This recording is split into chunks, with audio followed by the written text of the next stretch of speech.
Alright, today I'm going to break down the golden rule.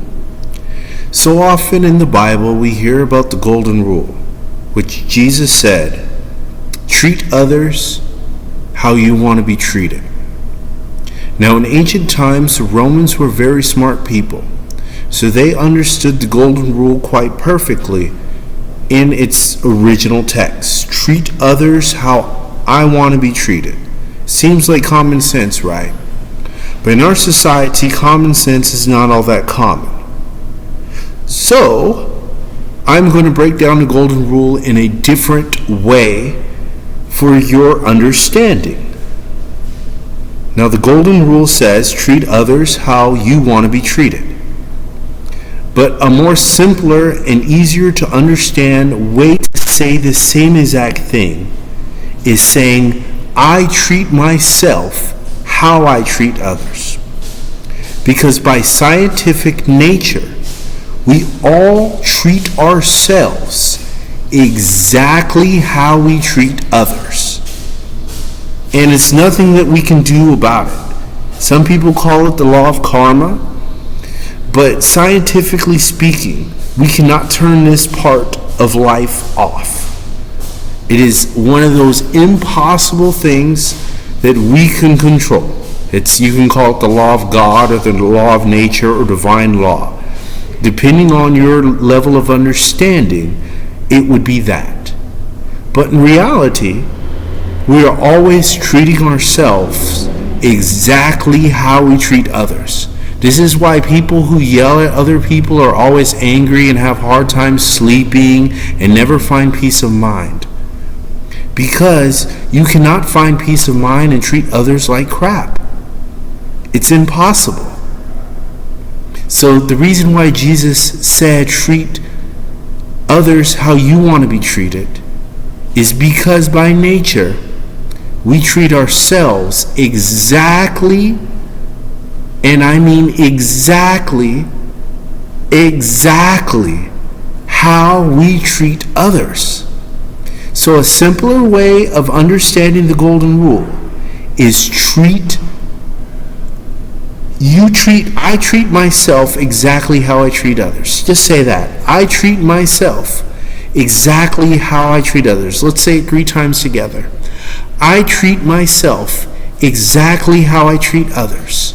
I treat myself exactly how I treat others.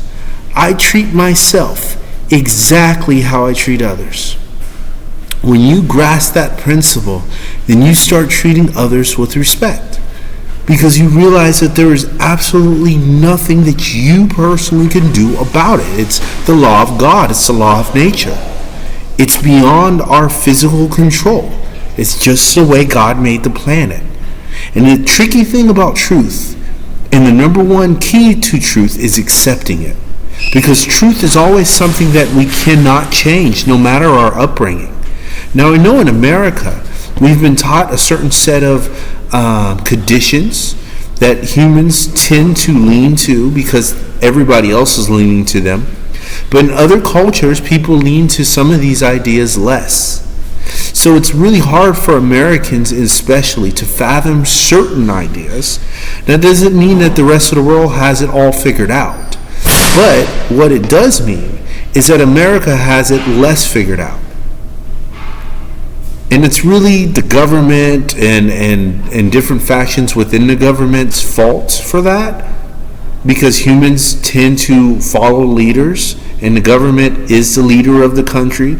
So if the government is teaching bad information, then the humans who choose to participate in the bad information adopt the bad information, and you got bad information. You have millions of people believing in bad information due to their choices. Now you can choose no longer to believe in bad information. You can turn bad information away. Yes, you have the power to turn bad information away and say, I no longer want to believe in bad information or untruthful information. You can turn that away. You can say, I do not want to believe in bad information anymore. And that is your personal right. It's also your personal right to continue to do the bad stuff if that's what you truly want to desire, which I see humans throw their life down the drain. Some people say they know better, but it's against human nature to throw your life down the drain. Humans tend to always gravitate towards life, regardless if they realize it or not, because that's just the way God made life. So the key and secret is understanding the truth. You have to understand the truth, And everybody has their own way of expressing life. There's nothing wrong with it. I'm going to end on this one point, though. If you do not have haters, you're not living life right. Haters are the guideposts to let you know that you're doing it right. So I'm going to end on that note. And I hope you guys understand the golden rule a little better. This is Cecil Ortega. DM me. I still sell life coaching for $100. DM me. Give me your money. All right. Bye.